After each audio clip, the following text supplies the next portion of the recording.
हम लेते हैं एक तो स्फीयर, ठीक है, ये हमारा स्फीयर है और यहाँ पर एक पार्टिकल है, ठीक है, चार्ज पार्टिकल है, पूरी तरह से चार्ज किया गया, इसका टोटल चार्ज जो है वो Q है। अब हम लोग इसको क्या करते हैं कि स्प्रिंग के जरिए या फिर कंडक्टर मटेरियल के जरिए इसको इस वायर से कनेक्ट कर देते हैं। अब बताना ये है कि कनेक्ट कर लेने के बाद अगर इसका रेडियस R है, ठीक है, तो ये जो अंदर वाला चार्ज पार्टिकल था इस पर अब कितना चार्ज बचेगा, ठीक है। तो हम लोग कंसेप्चुअल क्वेश्चन है, हम ऑप्शन दे देते हैं, पहला Q/2, दूसरा -Q/2, थर्ड 0, चौथा Q/R, ठीक है। ये चार ऑप्शन है, इसमें से मार्क करना है। तो ऐसे हम लोग चार्ज की प्रॉपर्टी में पढ़ चुके हैं, अगर प्रीवियस के लेक्चर्स में जाएंगे तो हम लोग चार्ज की प्रॉपर्टी में पढ़े हैं कि चार्ज जो होता है टोटल का टोटल चार्ज सरफेस पर लाई करता है, टोटल जो चार्ज होता है वो सरफेस पर होता है। उसका रीजन क्या होता है, क्योंकि अगर किसी भी बॉडी पर हम लोग चार्ज दे देंगे, ठीक है, मान लेते हैं ये सॉलिड स्फीयर है, ठीक है, सॉलिड स्फीयर है मतलब अंदर भी इसका मटेरियल अंदर में भी है, पूरा भरा हुआ है, और सेंटर पर इसका हम लोग Q चार्ज दिए, ठीक है, या फिर 10 तो इलेक्ट्रॉन सेंटर पर डाल दिए, तो ये इलेक्ट्रॉन क्या होगा, आपस में एक दूसरे को रिपेल करेंगे और ये सारा भाग करके कहां पर चलाएगा, सरफेस पर चलाएगा। अब सेम काम यहां पर होगा, यहां पर जो टोटल जितना भी चार्ज है वो सारा चार्ज आपस में एक दूसरे को रिपेल कर रहा है, ठीक है, जब तक ये नहीं जुड़ा हुआ है। और जैसे हम इसको कनेक्ट किए और चार्ज यहां से भागना स्टार्ट किया और सारा चार्ज भाग करके आ गया सरफेस पर। अगर पॉजिटिव चार्ज है तो पॉजिटिव, निगेटिव चार्ज है तो निगेटिव। अब जब सारा चार्ज सरफेस पर आ गया तो अंदर में चार्ज क्या बचेगा, 0। तो कंसेप्ट 1 था कि स्फेरिकल कंडक्टर के अंदर, ठीक है, अगर बाहर से कोई कंडक्टर दिया जाए और उस कंडक्टर के अंदर कोई चार्ज बॉडी रखा हुआ है, उस बॉडी को अगर हम बाहरी कंडक्टर के साथ कनेक्ट कर दें तो यहाँ पर जितना भी चार्ज था वो सारा वहां से भाग करके कहां पर चलाएगा, सरफेस पर चलाएगा। दूसरा एक और कंसेप्ट समझते हैं, कंसेप्ट नंबर 2। कंसेप्ट नंबर 2 है, यहां पर हम लोग दो फिगर ड्रॉ कर रहे हैं। एक यहां पर स्फीयर है, ठीक है, और इस स्फीयर पर पॉजिटिव चार्ज है और इसको हम लोग ग्राउंड के साथ कनेक्ट कर दिए, ठीक है।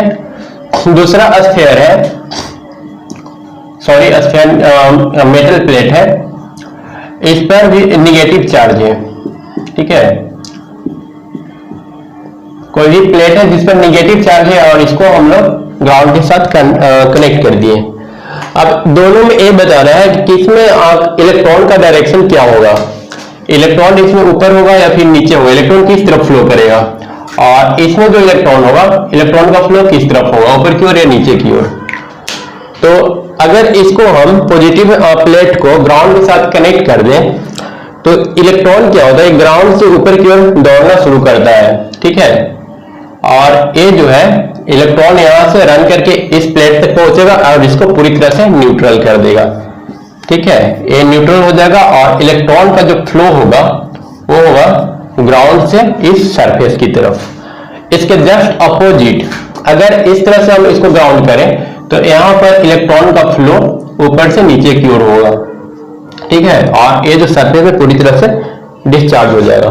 तो इस टाइप का चार्जिंग थ्रू इंडक्शन, वो जो मेथड करे थे वहां पर हम लोगों ने ऐसा एग्जांपल देखा था, ठीक है। उसमें क्या करना था, एक स्फीयर पर चार्ज था, ठीक है, और दूसरा स्फीयर पर कोई चार्ज नहीं था और इसको इंडक्शन के जरिए चार्ज करना था। तो हम लोग कैसे किए थे, याद है?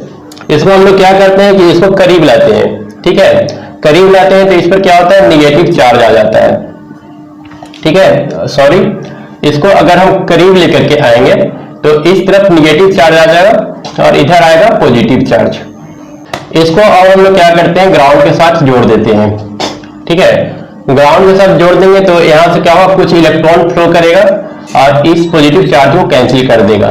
तो इस पर अब कितना चार्ज रह जाएगा, निगेटिव। तो टोटल चार्ज यहाँ पर निगेटिव बच जाएगा। ये चार्जिंग इंडक्शन के द्वारा चार्जिंग करने का मेथड है।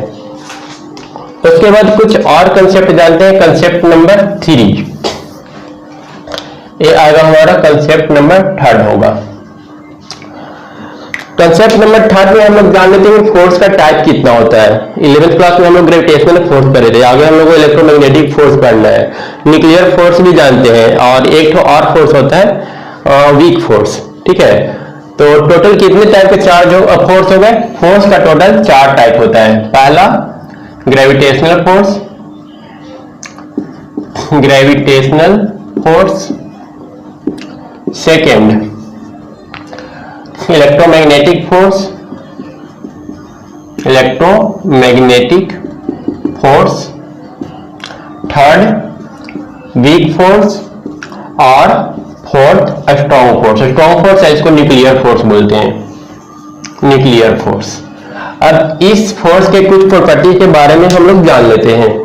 तो इसमें जो हमारा स्टार्टिंग का दो फोर्स है, ग्रेविटेशनल और इलेक्ट्रोमैग्नेटिक फोर्स, इसका जो रेंज होता है काफी ज्यादा होता है, इनफिनाइट रेंज इन दोनों का होता है। ठीक है, ये दोनों काफी लॉन्ग डिस्टेंस तक वर्क करते हैं और ये काफी स्मॉल डिस्टेंस तक वर्क करते हैं।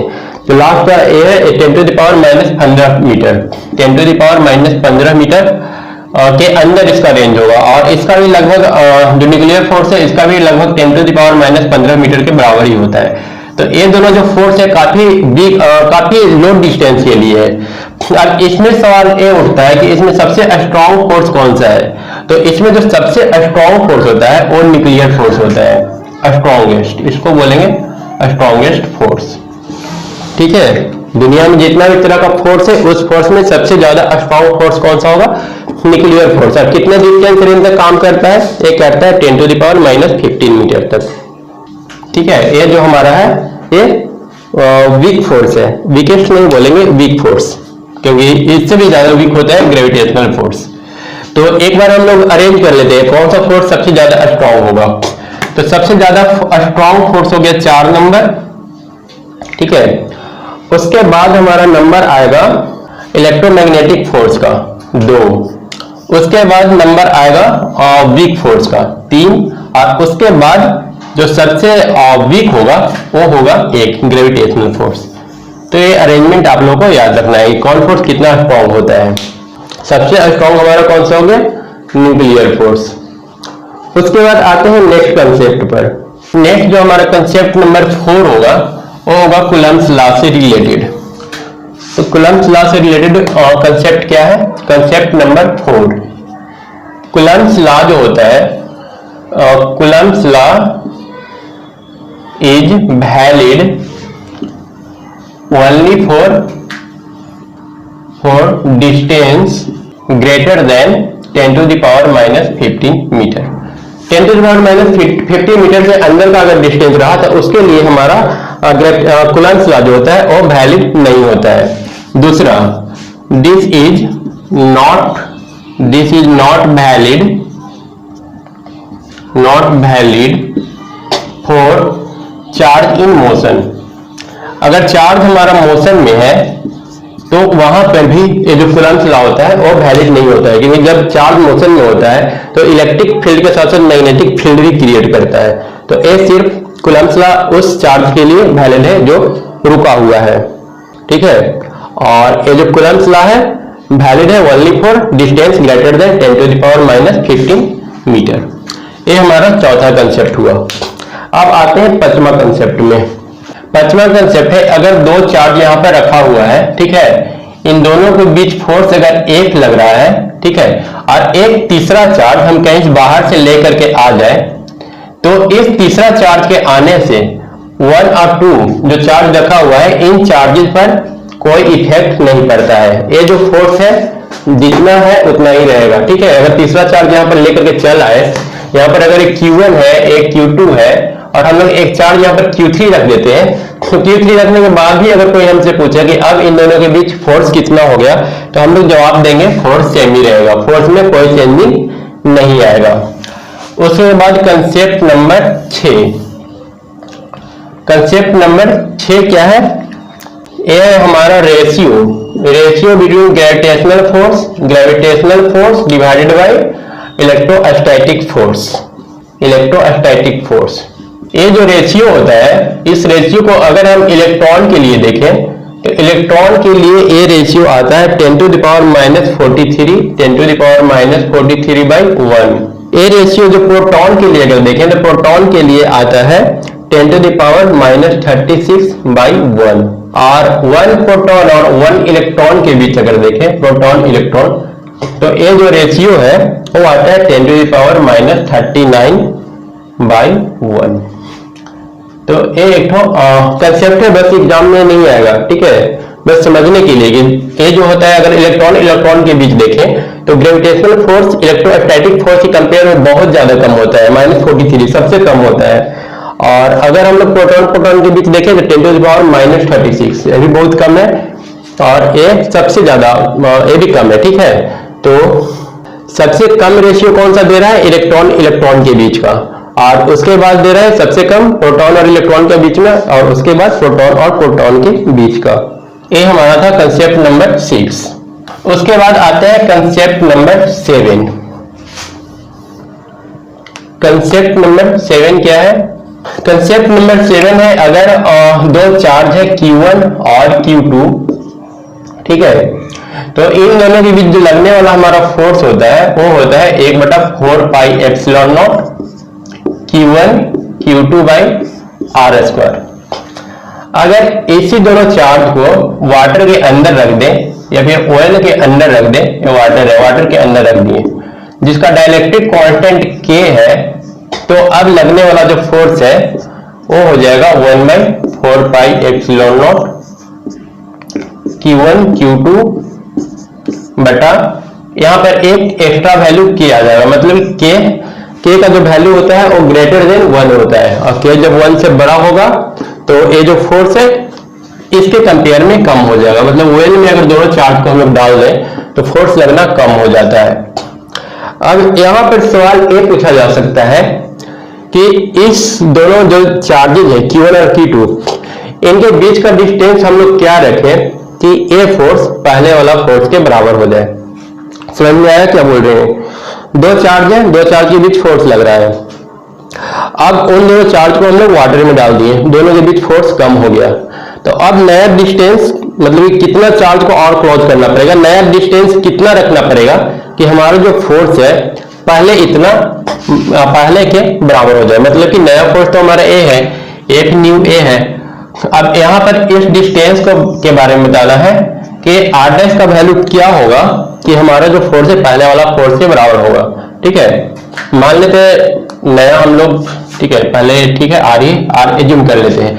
अब हम मान लेते हैं कि यहाँ पर r1' एक Q1 है, ठीक है, वाटर रखा हुआ है बीच में, और एक Q2 है, और ये जो न्यू डिस्टेंस है r' है।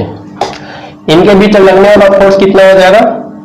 इनके बीच लगने वाला फोर्स हो जाएगा 1/4πε0 Q1 Q2 divided by r' और एक K रहेगा, ठीक है। अब बोल रहा है कि यहाँ पर r' का वैल्यू क्या हो कि ये फोर्स इसके बराबर हो जाए। दोनों फोर्स को इक्वल करके कंपेयर कर लेंगे, तो दोनों को इक्वल करेंगे तो 1/4πε0 Q1 Q2 बटा r बराबर होगा 1/4πε0 Q1 Q2, यहाँ पर एक K भी रहेगा बटा r'²। अब यहाँ पर ये सारा टर्म कैंसिल हो जाएगा, Q1 Q2 भी कैंसिल हो जाएगा, तो बच जाएगा r² = K r'²। तो यहाँ से r' निकालेंगे तो हम लोग कितना मिलेगा, r²/K का अंडर रूट, तो ये हम लोग को देगा r/√K। मतलब जो नया डिस्टेंस है वाटर के अंदर हम लोग अगर r/√K अगर इसका डिस्टेंस कर देते हैं, ठीक है, ये डिस्टेंस अगर r/√K होगा तो ये फोर्स उतना ही फील करेगा जितना विदाउट वाटर पहले से एक्सपीरियंस कर रहा था, ठीक है। उसके बाद आते हैं कंसेप्ट नंबर 8 में। कंसेप्ट नंबर 8 भी इसी चीज से रिलेटेड है। मान लेते हैं दो चार्ज है Q1 और Q2, ठीक है, इन दोनों के बीच का जो डिस्टेंस है वो r है, ठीक है। अब यहाँ पर हम लोग क्या किए कि t डिस्टेंस तक बीच में वाटर रख दिए जिसका डाइलेक्ट्रिक कांस्टेंट K है, ठीक है, ये डिस्टेंस t है। तो ये बताना है कि अब इस पर लगने वाला फोर्स कितना हो जाएगा, तो इसका आंसर होगा ये हो जाएगा 1/4πε0 Q1 Q2 बटा टोटल डिस्टेंस हमारा r था, उसमें से t हम लोग हटा दिए, r प्लस कर देंगे t रूट k। ये नया फोर्स हो जाएगा। अगर बीच में हम लोग थोड़ा सा वाटर का पार्टिकल रख दे या फिर वाटर रख दे या वेल रख दे तो नया फोर्स हो जाएगा Q1 Q2 बटा r minus t plus t root के।